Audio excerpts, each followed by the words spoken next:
آج کے دور میں سب سے مشکل کام کیا ہے؟ اولاد کی تربیت۔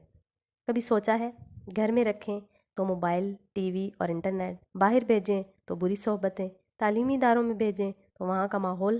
ہر بچہ اپنے ساتھ کچھ نہ کچھ لے کر آتا ہے، وہی سب ایک دوسرے میں شیئر ہوتا ہے۔ ایک بچہ جو گھر میں ٹھیک ہوتا ہے باہر جا کر بدل بھی سکتا ہے، اخلاقی طور پر کمزور بھی ہو سکتا ہے۔ ایسے حالات میں والدین کیا کریں؟ کہاں لے جائیں اپنے بچوں کو؟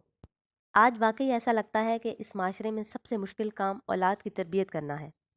ہم صرف کوشش ہی کر سکتے ہیں اور تکمیل اللہ کے ہاتھ میں ہے۔ تو سب سے پہلے بسم اللہ الرحمن الرحیم۔ السلام علیکم میری پیاری بہنوں اور ماؤں، امید ہے آپ سب خیریت سے ہوں گی۔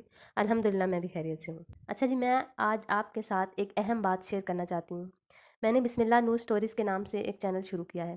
اس چینل کا مقصد یہ ہے کہ میں آپ کو قرآن پاک میں موجود انبیاء کرام کی خوبصورت اور سبق آموز کہانیاں بہت آسان اور بچوں کی زبان میں سناؤں، تاکہ آپ خود بھی سن سکیں اور اپنے بچوں کو بھی آسانی سے سنا سکیں۔ کیونکہ ہر نبی کی کہانی میں نا ہمارے لیے ایک سبق ہوتا ہے جو بچوں کی تربیت میں بہت مدد دیتا ہے اور ان کا قرآن سے تعلق بھی مضبوط بناتا ہے۔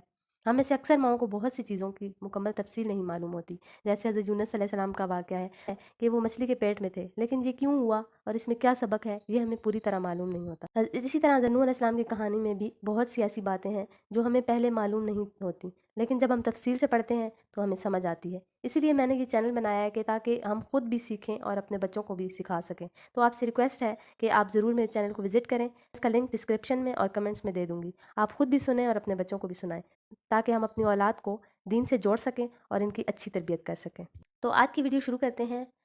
ماں کی گود ہی بچے کی سب سے پہلی درسگاہ ہوتی ہے، جہاں سے اس کی پوری زندگی کی بنیاد رکھی جاتی ہے۔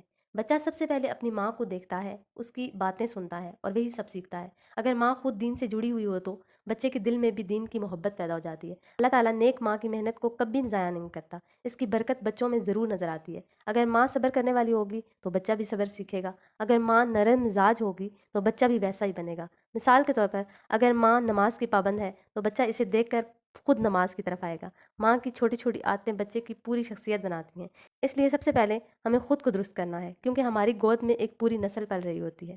پوائنٹ نمبر 3 ہے گھر میں دین کا ماحول بنائیں۔ گھر کا ماحول بچے کی سب سے بڑی تربیت گاہ ہوتا ہے۔ گھر میں دین ہوگا تو بچے خود بخود اس کی طرف آئیں گے۔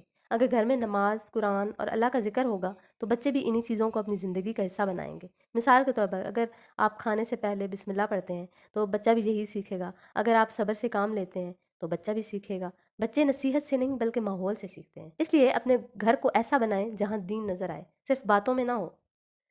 پوائنٹ نمبر 4 ہے بچوں کو کہانیوں کے ذریعے سکھائیں۔ بچے لیکچر سننا پسند نہیں کرتے، لیکن کہانیاں بہت شوق سے سنتے ہیں۔ جب آپ نبیوں کی کہانیاں سناتے ہیں تو بچے خود سیکھتے ہیں۔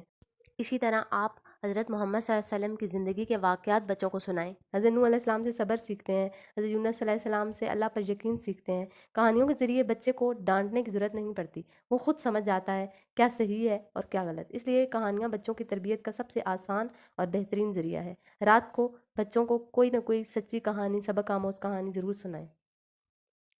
پوائنٹ نمبر 5 ہے بچوں کی صحبت اور وقت پر توجہ دیں۔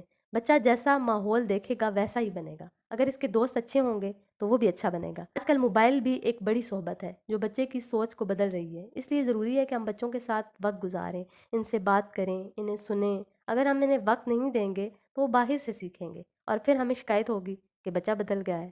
یہی کہنا چاہوں گی، ہم صرف کوشش کر سکتے ہیں، ہدایت اللہ کے ہاتھ میں ہے۔ ہم اپنے گھروں کو دین والا ماحول دیں، خود دین سیکھیں اور اپنے بچوں کو سکھائیں اور پھر اللہ پر چھوڑ دیں۔ انشاءاللہ وہ ہماری اولاد کو نیک اور فرمانبردار بنائے گا۔ اگر آپ کو یہ ویڈیو اچھی لگی ہو تو لائک ضرور کریں اور ایسے ہی مزید فائدہ مند ویڈیوز کے لیے چینل کو سبسکرائب کریں۔ آپ کے کمنٹس میرے لیے بہت قیمتی ہوتے ہیں۔ دل سے شکریہ آپ سب کا۔ ملتے ہیں اگلی ویڈیو میں، تب تک کے لیے اللہ حافظ۔